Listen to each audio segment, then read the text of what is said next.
Good evening, everyone. Happy New Year. Welcome to COS at Home. I am your host, Jonathan Viod, and thank you so much for joining us. We have a great show lined up for you this evening. We have an update on a previous action at home and a new one that's important and timely.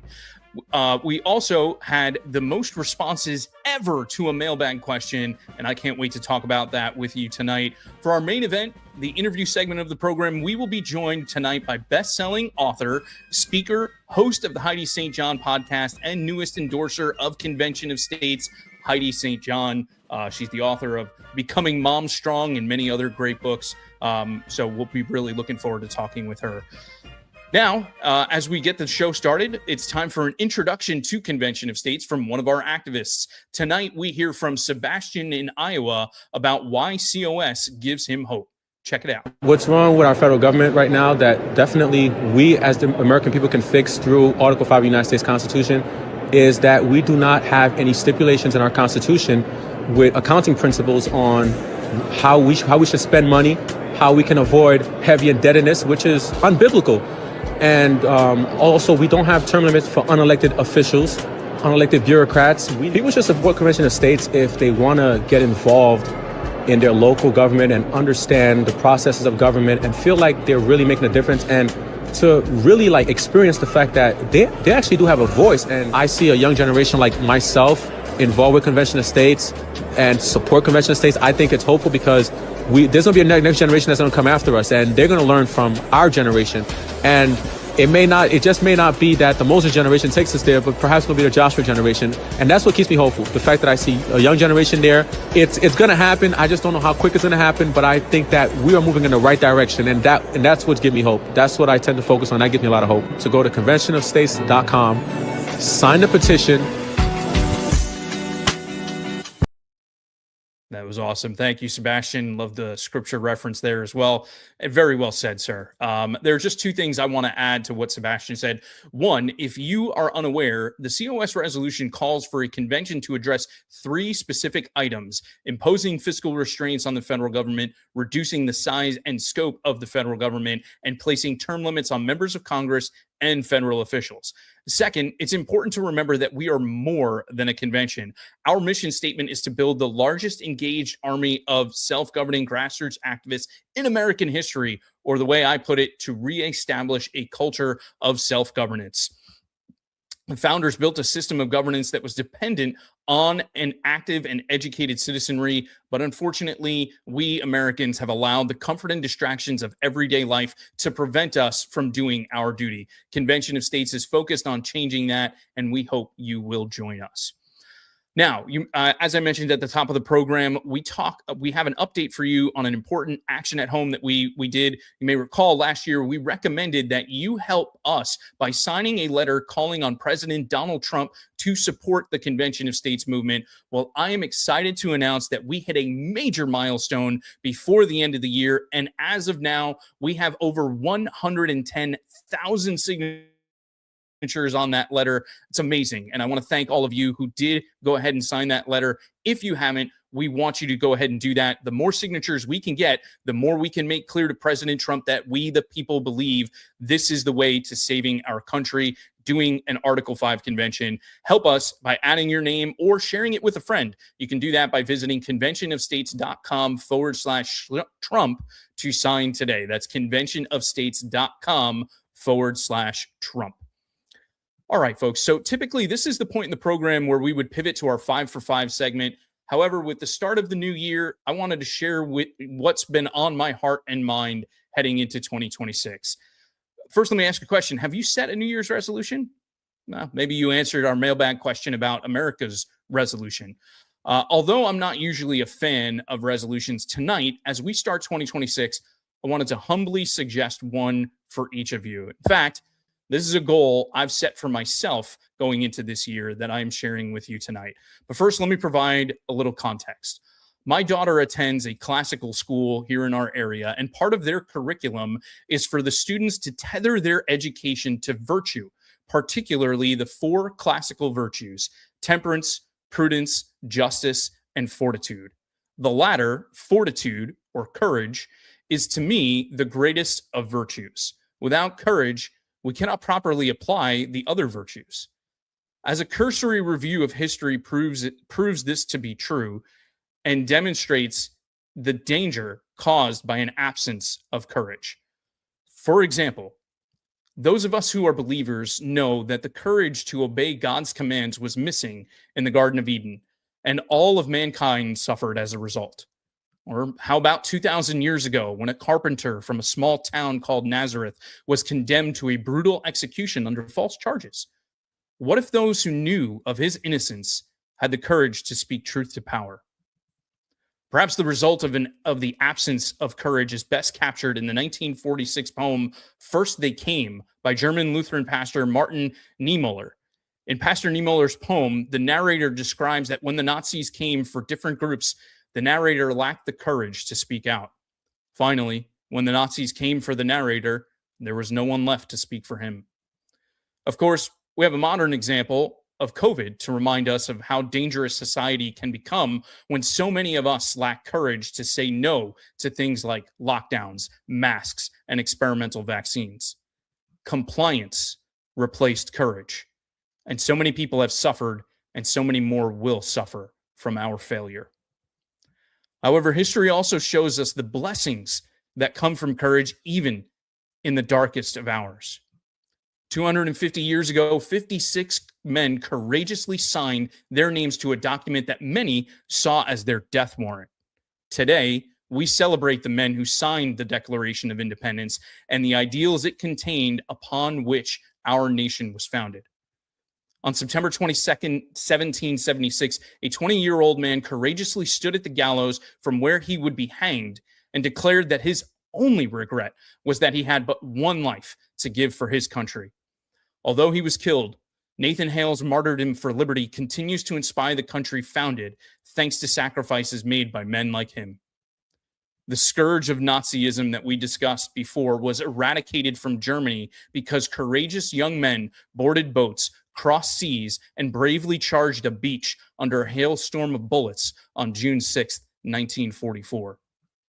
Unless you think courage is only to be found in time of war, what about the courage of a 31-year-old man to sit in a tent on a crowded college campus and offer microphones to people who adamantly opposed all that he stood for, despite the many death threats he and his family faced? Even on September 10th, 2025, when a friend warned him of the tall buildings on the campus of Utah Valley University, Charlie Kirk never wavered from the courage of his conviction that we must continue to have conversations, especially when we disagree. Charlie's courage inspires us all, and though his life on earth was cut short, his martyrdom will save countless eternal lives. Reverend Billy Graham once said, "Courage is contagious. When one man takes a stand, the spines of others are stiffened." This year, I encourage you to be the one that takes a stand. If you are a believer, courageously share the gospel as far and wide as possible. Or would you have the courage to attend and speak out at a school board meeting? Will you have the courage to pick up the phone and call a stranger to thank them for signing a Convention of States petition? It can be intimidating to host a meeting of strangers to talk about a solution big enough to solve the problems, but will you have the fortitude to do so this year? Would you have the courage to join with other like-minded patriots to show up at your state capitol and speak with legislators about COS and Article 5? There are so many ways, big and small, for us to demonstrate our courage. May the Lord grant us the strength to courageously use our gifts to advance the cause of liberty in 2026 and beyond. And now we have the great pleasure of welcoming to the program best-selling author of Becoming Mom Strong, speaker, host of the Heidi St. John podcast, and the newest endorser of Convention of States, Heidi St. John. Heidi, Happy New Year. How are you doing this evening? Hey, I'm doing great. I'm really doing great. It's a great day to be part of the Pacific Northwest, even though I'm surrounded by communists and Marxists and socialists. I still have a lot of hope for the country. And we are so grateful for it. And it takes a lot of courage to be surrounded by them and continuing to be a happy warrior. So thank you so much for doing that. We're really excited to have you joining us tonight. I typically ask first-time guests to tell us their COS story and how they first learned about Article 5. However, I think some in our audience may not be too familiar with your work. Would you tell our supporters a little about yourself and then how you learned about Article 5? Sure. Yeah. So my husband and I have 7 children and 8 grandchildren. And I have been very engaged in the homeschool community for a long time. I sit on the board of the Homeschool Legal Defense Association. My husband and I are the founders and executive directors of Firmly Planted's Homeschool Resource Center. It's the first and largest homeschool resource center of its kind in the nation. We have about 1,200 kids here right now, and very, very involved in the freedom movement here in the United States, first through homeschooling. In 2022, I ran for Congress here in Washington State's 3rd Congressional District. And I'm coming up on this year, I'll be probably, I think in May, I'll be finishing up my 14th book, which is going to come out from Harvest House early next year. So doing a lot of writing and a lot of homeschooling and a lot of William Wallacing around the country. I found out about Convention of States because I am very good friends with someone you all know very well, Mike Ferris. I sit on the board with him at HSLDA. So I think it's funny to hear myself be the latest endorser of COS, because I endorsed COS a long time ago. I'm just now doing it officially. So really excited to kind of put the weight of my platform behind COS and believe that the founding fathers understood a truth that history repeatedly confirms. And that's this: when power is left unchecked, it's always going to expand. We absolutely saw it. I saw you just talk, Jonathan, about COVID. And in their wisdom, the founding fathers did not entrust the preservation of liberty to good intentions. And instead, they built safeguards directly into the Constitution. I first heard about it from Mike Ferris when he started explaining Article 5 to me. I actually had him come on my podcast and talk about it. This idea of a convention of states was basically just one of those safeguards that is going to allow us to empower the states to act when the federal government exceeds its bounds. And we're seeing that happen. Of course, we have seen it for a long, long time. I love the wisdom of this, not an accident, not an afterthought. It really was a gift of foresight from men who knew that freedom must be guarded by structure and humility and accountability. And so I'm a super fan of COS and can't wait to see what God's going to do through this movement in 2026. Well, we are so grateful to have your support officially, even though we've had it before, and we're grateful that you are putting all of your support behind us. We thank you so much, because you are a force, as you mentioned, all of the things that you have been involved in, and the great work that you are doing for homeschooling and for liberty and our culture out there in the Pacific Northwest. Speaking of that, each new year, many people get excited about the prospect of a clean slate starting fresh. Mm-hmm. For many others, they're looking forward to putting challenging times in the rearview mirror. You have been very public about how 2025 was challenging for you personally, and yet you remain on the battlefield, relentlessly fighting for God and country. What gives you the courage to persevere? And is there advice you can share to those who are experiencing hard times themselves?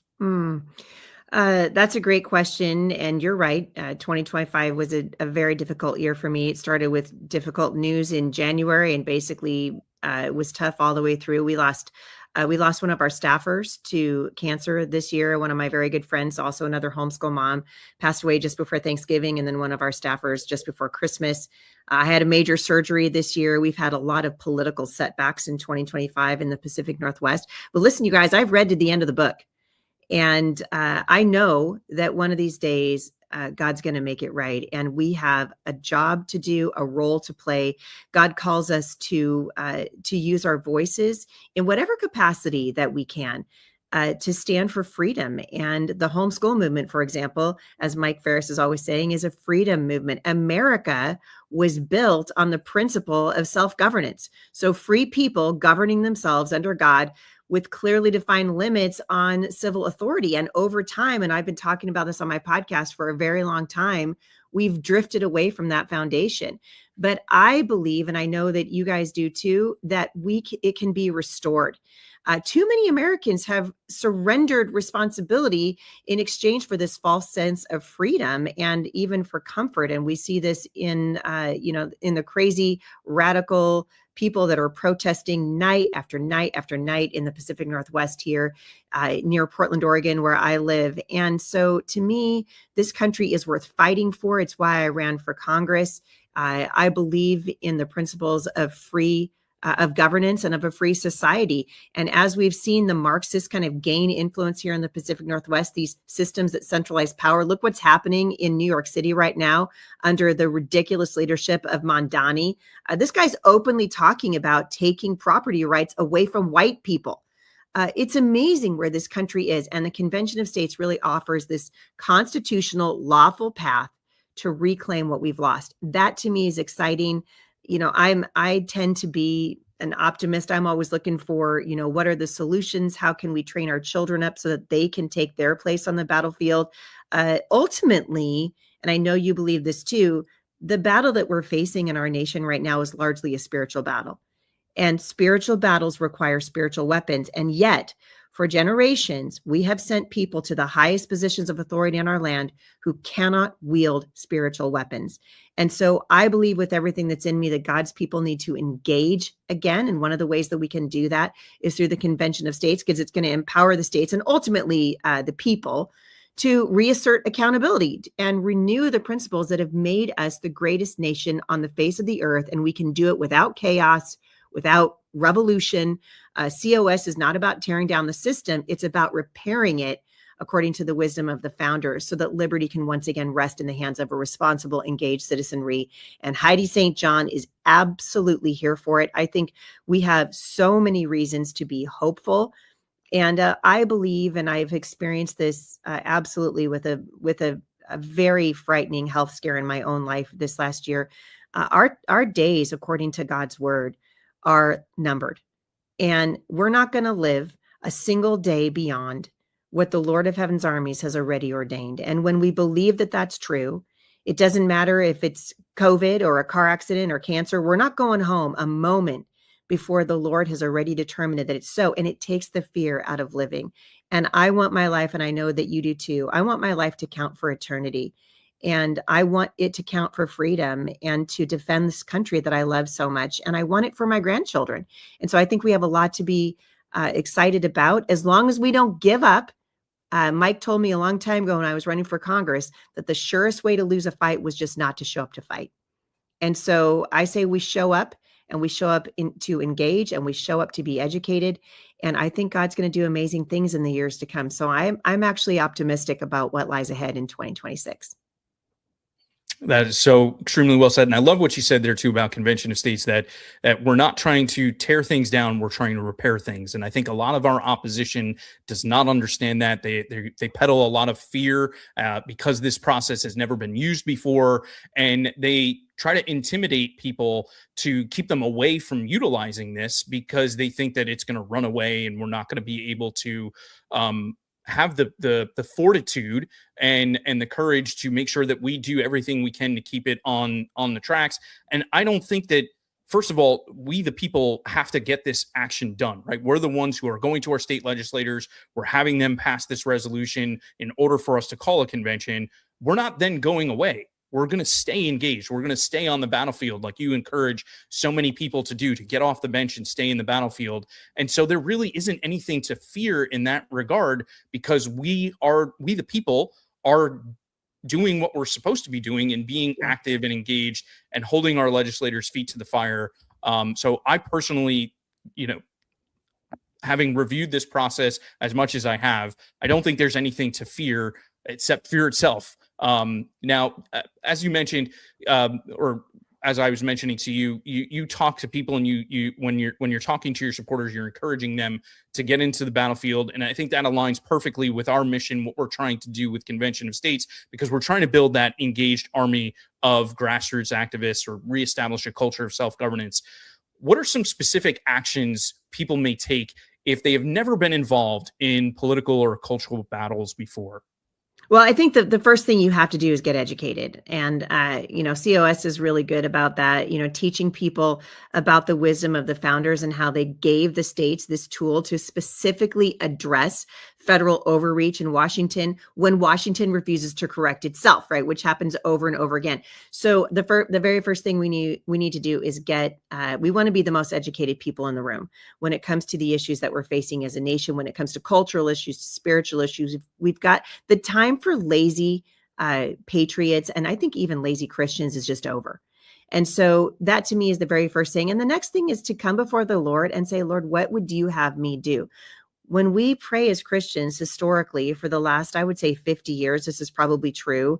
We're praying, we're asking for things. We want a better job, or we want our health to be healed, or whatever. I think that God honors obedience. And so I've been encouraging people now for a long, long time to say, when we come before the Lord, we should be saying, Father, what am I here to do?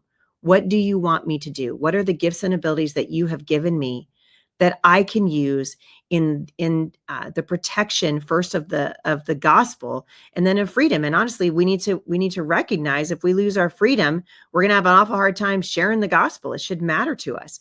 And so to me, it's get educated, and then it's ask the Lord, what would you have me do? And then it's show up. It's your life, you guys. Show up for it. You got one opportunity, you get one chance. It's why my husband and I homeschooled our 7 children. It's why I spend so much of my time traveling around the country at speaking at conferences all over the place. It's why I teach the Bible. God's given me a limited number of years and a limited skill set.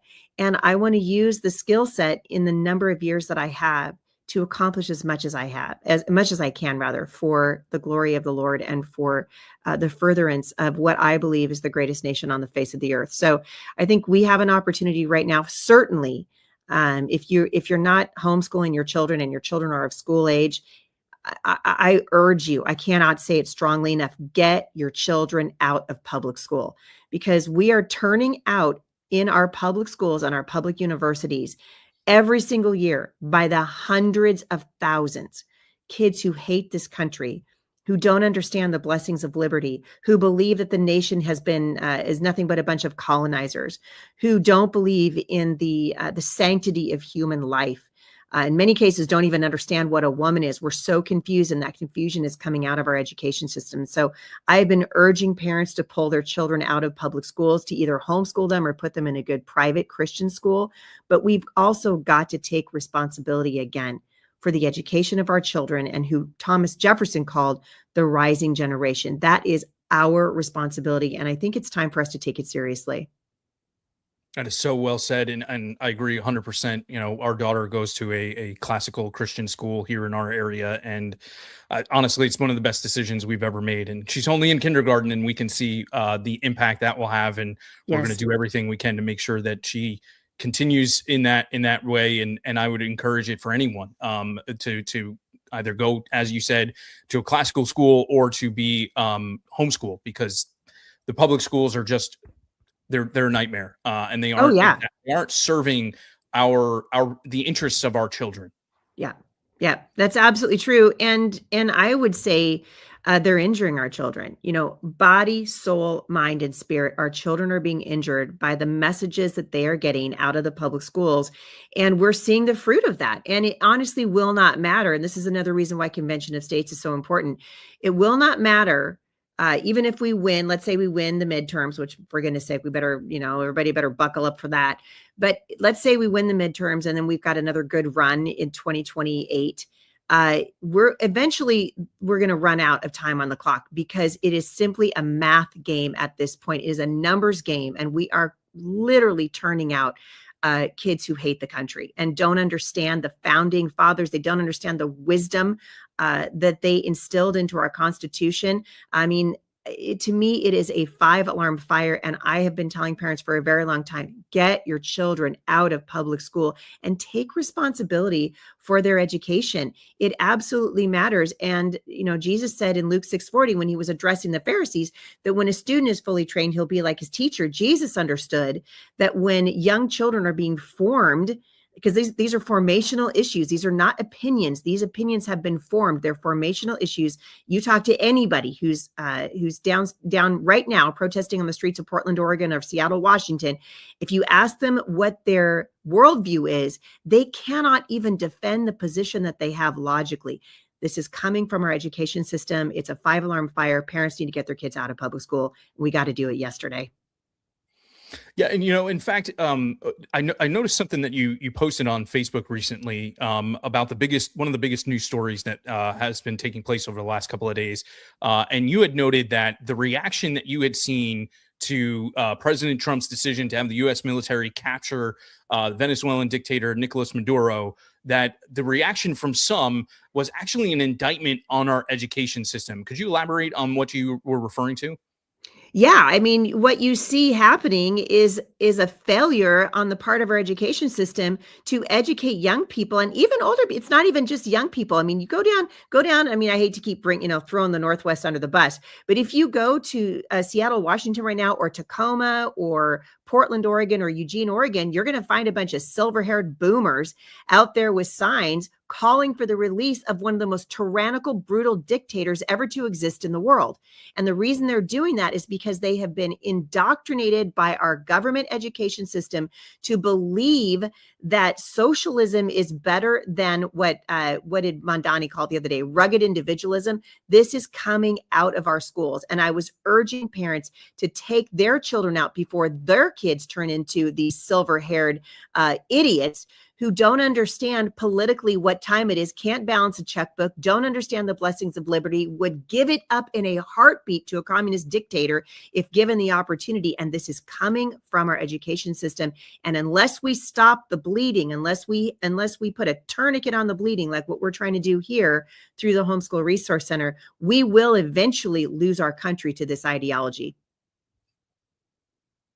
So, those who are involved with political activism or step onto the battlefield encounter many different voices and opinions. I'm also sorry to say that there are many influencers that prey on people's skepticism of government and institutions and promulgate misinformation.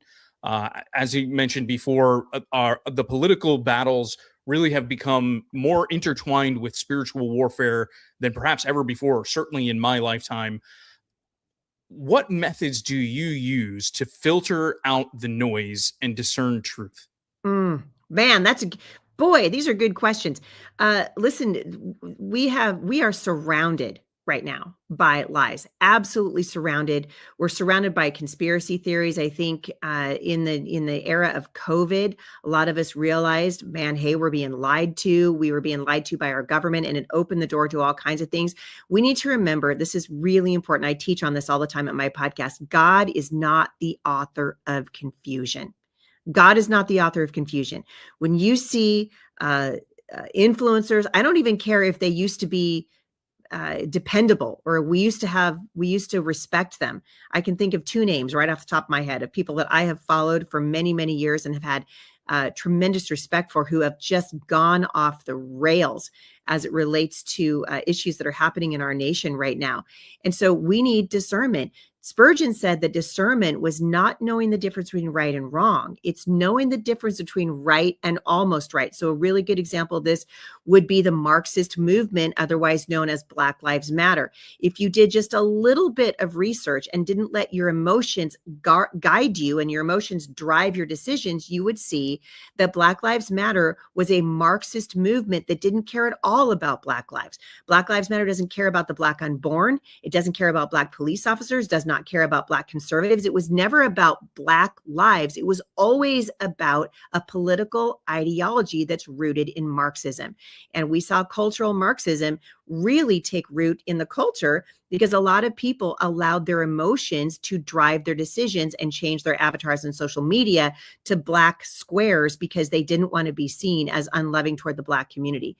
When if you really were to just look at it or take a step back, pray over it, ask the Lord to show you, you would have seen the signs from the very beginning that were there for everyone to see. It's just that we allowed our emotions to cloud our judgment. This is happening with social media influencers. We're seeing people be informed by social media influencers who have an agenda that is often antithetical to freedom in the United States. And like I said a minute ago, it doesn't matter if 5 years ago they were a trusted voice. If you notice that they're going off the rails, if they're saying things that they probably shouldn't be saying, or they're touting ideas or ideologies that are antithetical to what we know to be true, then we stop listening to those people and we start listening first to the Holy Spirit and then to people who are following the Holy Spirit in their professional lives and also in their private lives. Just a little bit of homework and a little bit of digging around. This is why I said earlier that one of the very first things we have to do is be educated.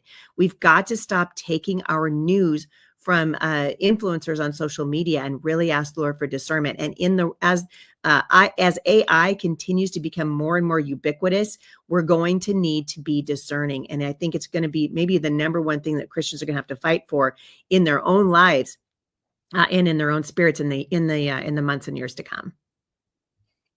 Yeah, I think my wife was telling me that you had an interesting conversation with ChatGPT recently that gave you more of a realization of just how dangerous AI has become.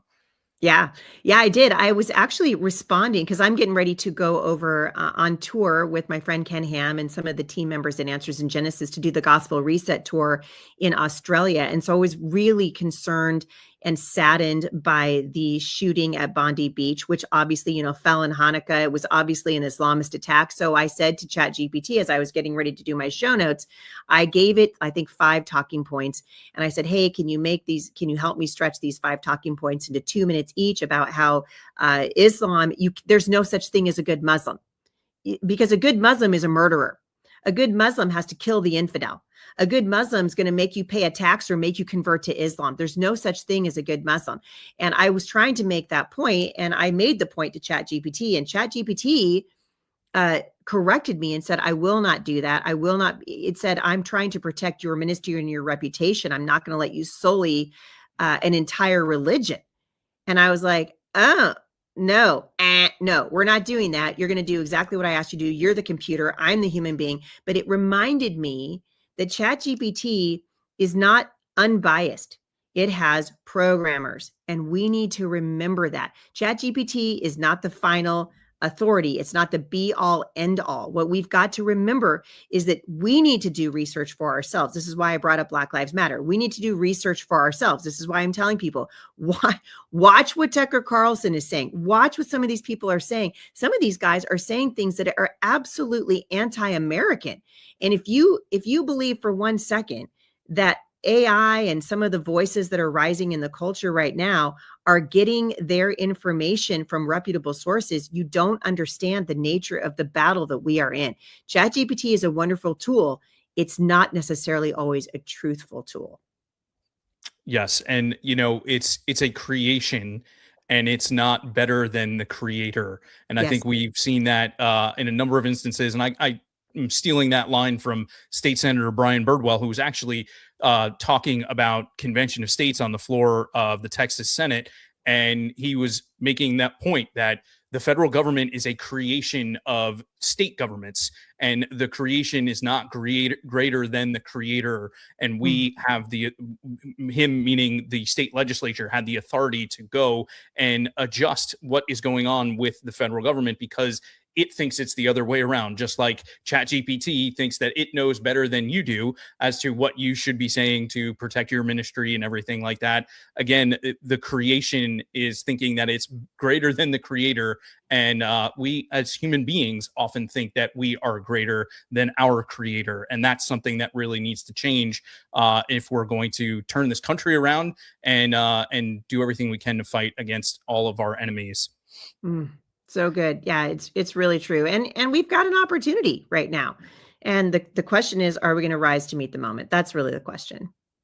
So you mentioned in 2022, you ran for Congress. I believe that was in the state of Washington. What led you to that decision, and what did you learn from that experience? Oh, man. Well, I ran for Congress. It's probably important to say, I ran for Congress having never run for office in my life, never ran for school board, never ran for anything. And I jumped into a federal race that I had no idea the New York Times is going to call it one of the most vicious races in the nation.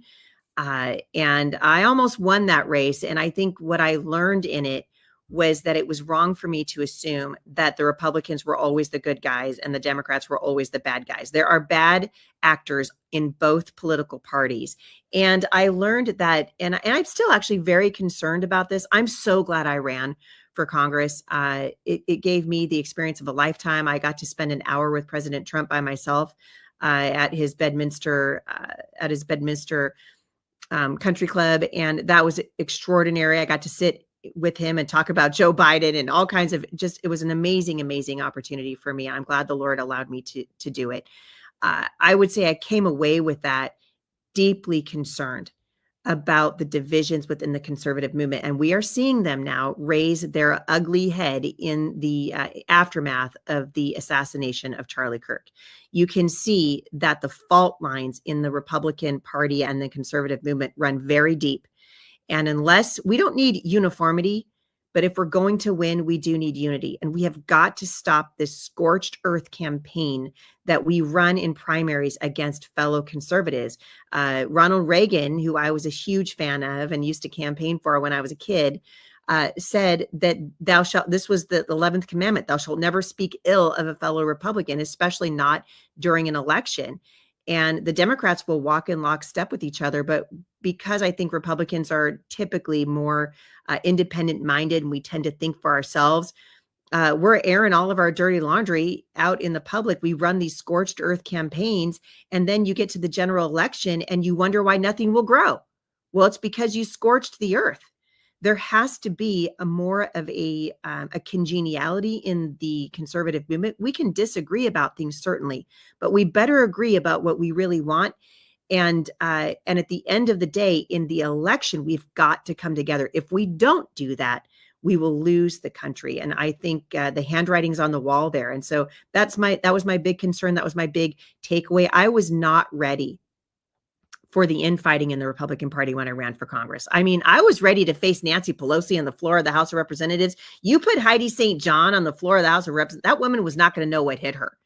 I was not ready for the bold and vicious attacks that I endured at the hands of people who should have been my friends. That was very, very hard. And it was an important lesson. And I think I've learned it. Well, I know I, for one, would pay top dollar to see you and Nancy Pelosi debating on the House floor. I think that would be amazing. It would have been good. Would have been good. So last question I have for you, Heidi. My theme for the show tonight was really to focus on courage and how we need to ask the Lord to grant us the courage that we need to use our skills in the fight for freedom. Now, there's been a discussion, maybe you can even call it a debate, among some conservatives about how best to advance the cause for liberty in our country.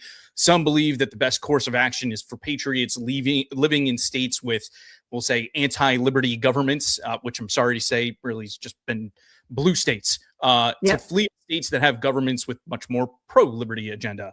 My family and I somewhat took that course of action. We left New Jersey, moved to the free state of Florida. However, I have a deep respect for those who choose to stay in states like New Jersey or Oregon to advance the cause for liberty there, despite the uphill battle. So as an activist in Oregon that's obviously hostile to liberty, what advice or encouragement do you have for others that are behind enemy lines, if you will, and trying to keep moving forward and advance the cause for convention of states and liberty? Well, I mean, I think the very first thing is, as a general rule, we're never called to run from anything. We shouldn't be running. And I refuse to leave my home. My husband and I was born in Portland, Oregon. My husband was born in Seattle, Washington. We currently live in Southwest Washington. This is our home, and we will not be driven from it.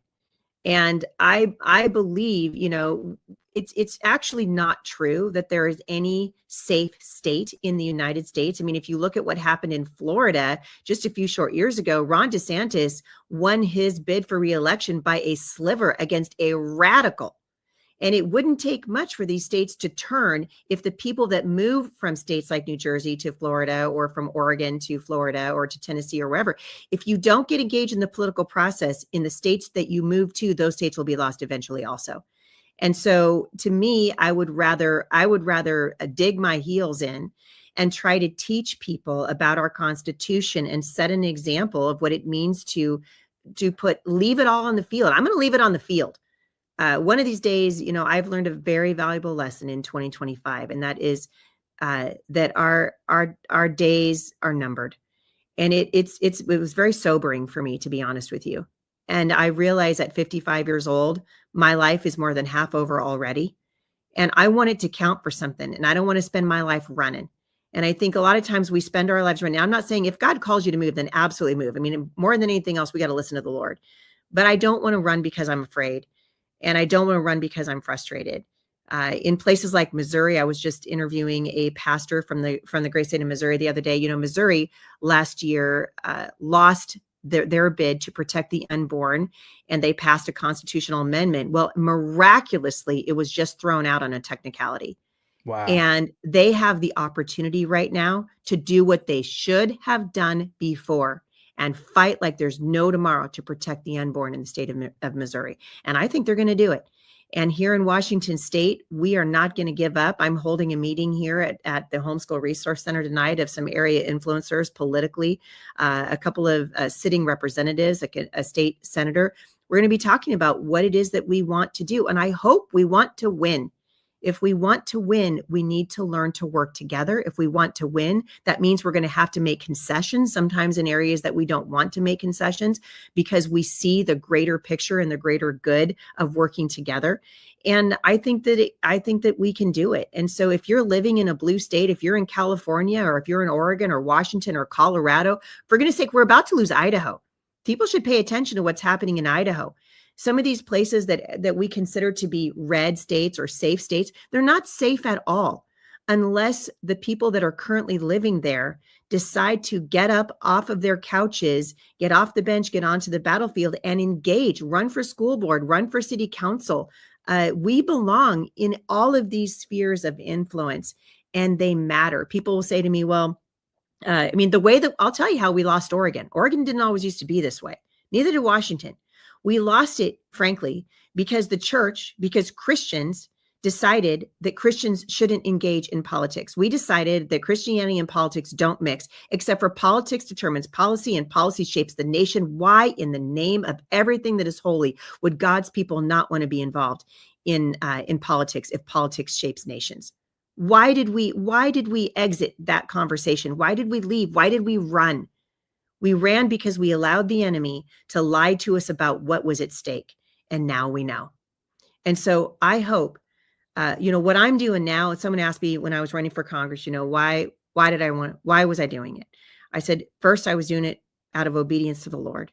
Secondly, I was doing it because I love this country. And thirdly, I was doing it because I want to leave an imprint for freedom that's so big my grandkids can see it from space. I've got a young grandson now who's about to turn 13. So our oldest grandchild's almost 13. Our youngest is 6 months old. I imagine we'll have many more grandchildren in the years to come. What we're doing now, we do for them. And for the rising generation, it's a responsibility. It is a duty of God's people to engage in the process.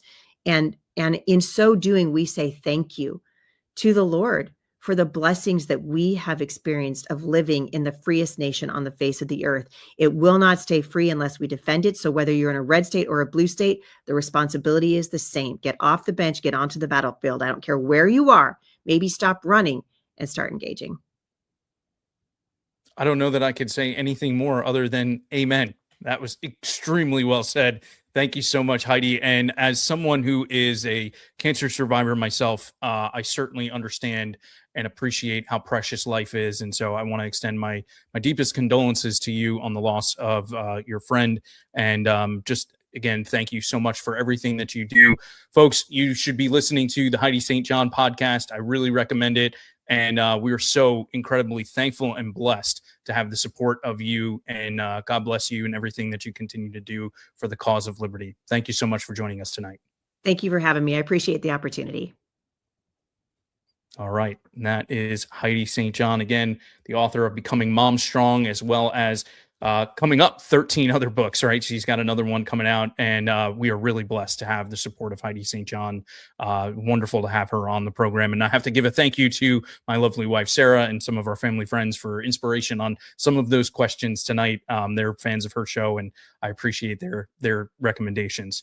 Speaking of Idaho, we don't want to lose Idaho, and we want to pass the COS resolution in Idaho. And coming up Next Thursday, January 15th, we have a big event going on in Idaho. We are going to have Mike Ferris, who Heidi was talking about, co-founder of Convention of States. He's going to be out there with our senior vice president of grassroots and legislative affairs, Rita Peters. They're going to be out there at the Capitol in Boise on January 15th. You can sign up and be there and join us. We want to rally these legislators and encourage them to pass the COS resolution. For more information on that, you can go to conventionofstates.com / and I'm forgetting the link. Oh, why did I go there? I'll see if I can grab it before the end of the show and we'll share it with you folks. I apologize. But if you're in Idaho, join us in the Capitol next week, January 15th. It'll be at 1:00 p.m. Central Time. All right, now it's time for Action at Home.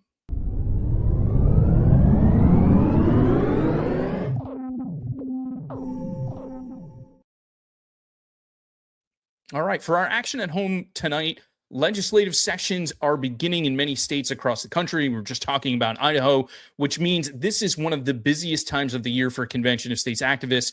Our teams across the country are preparing for Capitol visits and surge events, and you can aid our efforts right now by writing to your legislator and asking that they support Convention of States. So if you live in a past state or a pending state, it is vitally important that legislators hear from their constituents how important this movement is to our nation's future. You heard Heidi talking about just how important it is.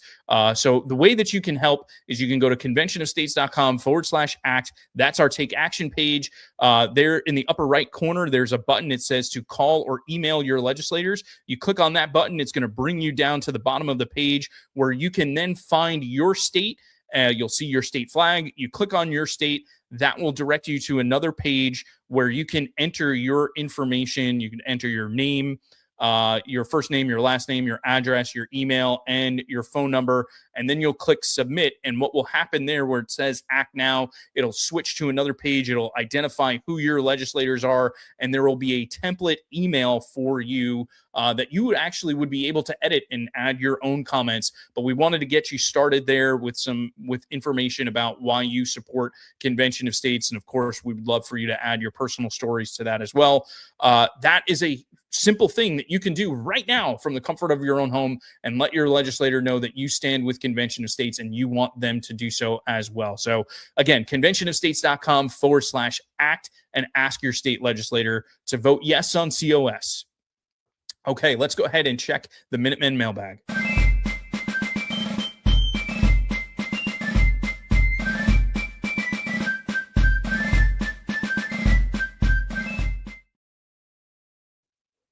All right, for the Minutemen mailbag, the first one of the new year, we asked you a question. If America could make one New Year's resolution for 2026, what should it be? And my goodness, did y'all answer that one? We had over 50 submissions for this mailbag. Thank y'all so much for participating and sharing your thoughts. Now, of course, we can't go through all 50 submissions, so producer G and I worked to whittle it down to our top 6. So here we go. Andy Deach, I believe is how it's pronounced, said to resurrect the teaching of American history and civics to our kids in public schools and everywhere else, with a special focus on the history and true nature of socialism and communism. We also had one from Linda Vines, and her resolution was very similar to Andy's, as were many others. Linda said, America's New Year's resolution should be to rekindle the American spirit by promoting educational activities that highlight the principles of our Constitution, resolved to teach and remind all citizens who we are as Americans. Well, that gets to right what Heidi St. John was talking about, how important it is that we need to educate ourselves. That's step one to becoming an activist, is make sure you are educated. And I would add to this, when it comes to our education system, I think we really need to start to tether them to things. In particular, I think we need to tether it to virtue. Those 4 classical virtues that I talked about earlier, temperance, prudence, justice, fortitude. Those are the things that our students need to be learning about and need to be adding to or tethering their education to. Make virtuous citizens, prepare our young people for being the next generation. I think it was Abraham Lincoln who said the I'm going to butcher the quote. I believe it's the philosophy of the classroom in one generation becomes the philosophy of the government in the next. We need to be engaged, and we need to make sure that we're making our schools serve our children, making virtuous citizens that will then go on to become the leaders and sustain liberty for posterity. And so I love Andy and Linda and so many others' resolutions on this. We can do that. We can do that. Of course, it'd be a great resolution for America, but that's something that we as activists should do and we can do. So get involved with your school boards and education systems in your area. Brett Kolbas said, finish the border wall, deploy the military if necessary to combat cartels, and enforce strict immigration laws to ensure national sovereignty. I totally agree with you, Brett. We really need to get our immigration system under control. I've heard it said, and frankly, I think I agree with it. We need a moratorium on our immigration right now. We need to just turn off the spigot, stop having people come into the country, get things under control, and then we can figure out exactly how we want people to come in, people that will contribute to our society, not just letting everyone in because they, this is America and they want to get in. No, we want people that are going to come here and that are going to contribute to our nation and believe in the ideals upon which this nation was founded. They are outlined in the Declaration of Independence, which we're celebrating this year, 250 years. Well, if we want to get to 500 years, another 250 years, we need to make sure that we do everything we can to get our border under control. So totally agree with you, Brett. Leroy Richard wrote in and said that the government follows the Constitution as it is written and not as they see it.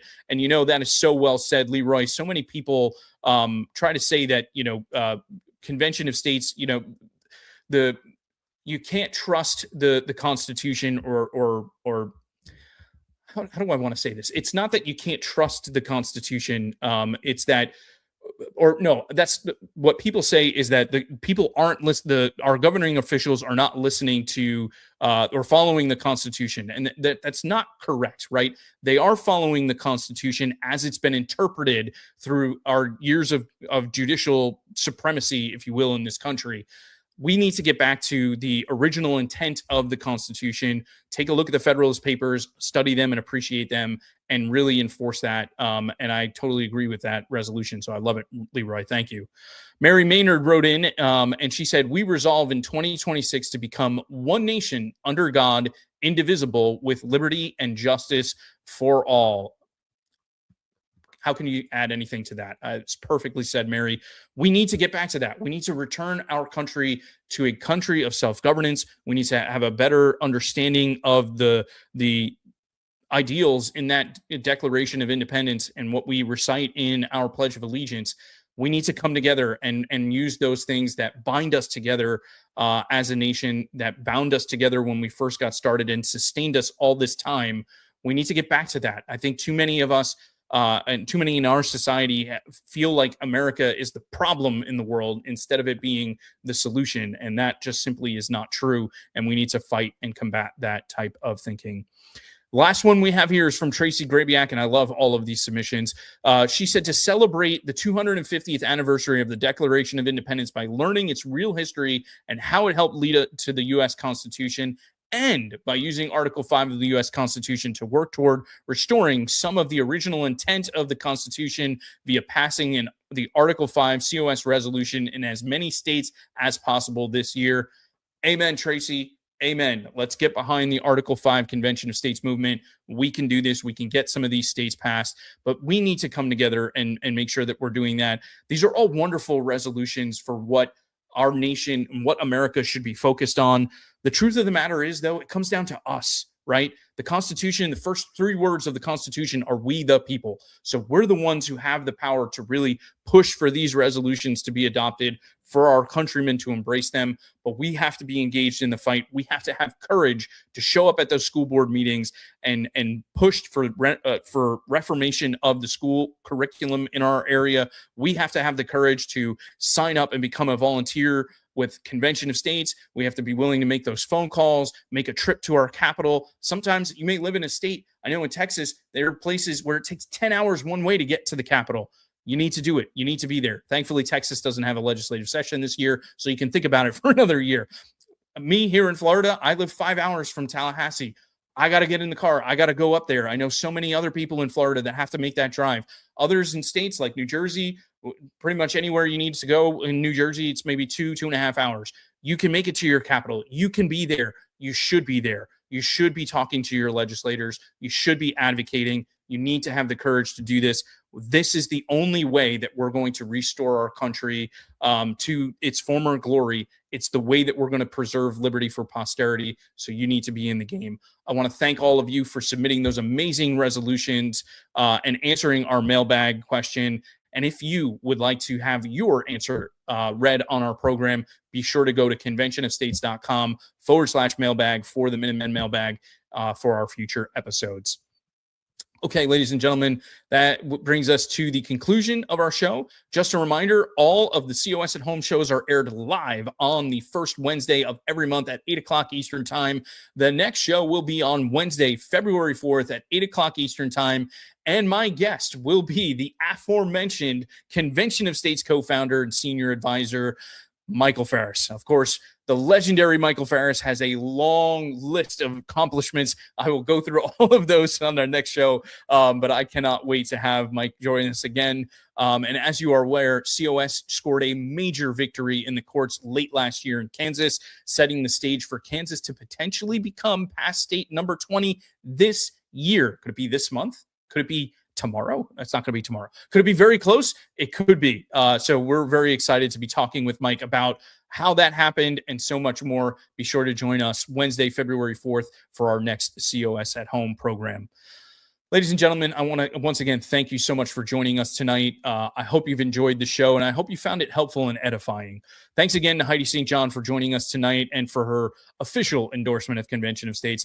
Big thanks, as always, to the legend Producer G for all of the hard work he does behind the scenes and keeping me in line. And the greatest thanks goes to all of you for all of your continued support of Convention of States and Article 5. It's important to remember that despite all the problems we currently face in our country, I'm with Heidi. I have a lot of optimism for 2026 and beyond because I know that you and we the people, are the solution to the problems. And Article 5 gives us the solution big enough to solve these problems. We just need to have the courage to be engaged and to get it done. So thank you so much for joining us. Thank you for your continued support. May God bless you. And before we close out tonight, we have a special year in review video of the 2025 COS highlights. Take it away, Producer G.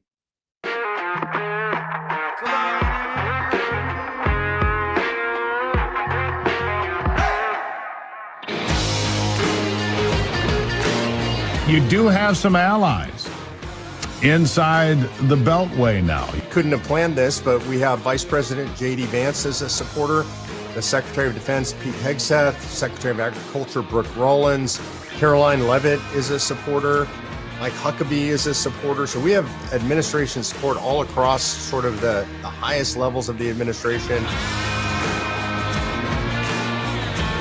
Former presidential candidate Rick Santorum knows New Hampshire likes to be out in front in national politics. He's encouraging that spirit to get behind an Article 5 Convention of States, a never-before-used constitutional authority he says would allow state legislatures to check the power of the federal government by proposing constitutional amendments.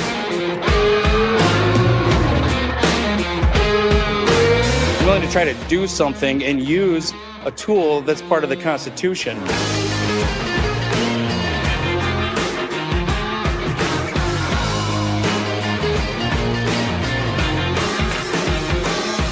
High taxes, big government. This is not what the Founding Fathers had in mind, but they'd seen this movie before, and that's why they gave us a solution as big as the problem. It's called an Article 5 Convention. Let's audit DC into oblivion and unleash America. No amount of litigation from Texas or standing under the 10th Amendment is ever going to force Congress to balance their budget. The Founding Fathers explicitly put into the Constitution a mechanism by which the states can rein in the federal government.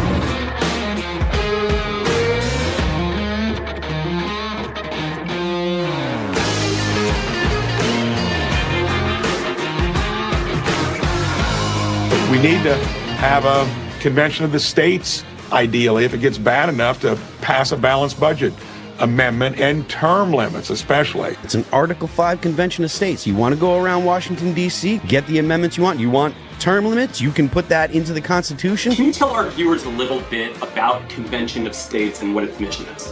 The mission of our organization, Convention of States, is to get 34 states to pass those resolutions so that we can actually gather in a convention and propose amendments. If 34 states agree to call a convention, it would be the first time in history. You know, we have around 19 states right now. I've always been a big supporter of the Convention of States. Get the states together and focus on the Article 5 Convention of States. Yeah. And let's actually do things like a constitutional amendment around term limits for members of Congress, because I fully support. Things are never going to change. That's why I'm a big fan of the Convention of States provided for in the Constitution. Is it now the best time to move on this to help restore those chains that the Constitution is supposed to place on government? I think that's even more of an argument for the people to essentially take their belt off and say to the government, this is going to hurt you more than it's going to hurt me. A better option for Elon Musk put his money and his effort behind the Convention of the States. There are a bunch of things that could be done on a structural level that would actually help and could be done by a Convention of States. That would be the best use of the money. And to my dying breath, I'm going to continue to support this movement because I know what you know. This is the make or break movement.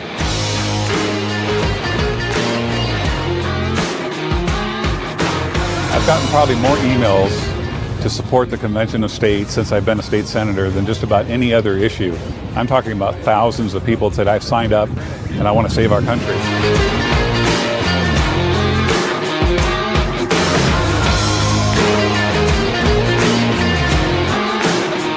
My purpose in getting engaged in politics really was to cut the size and the scope of the federal government, to cut it down to size and to shove it back into the constitutional box. How's that sound?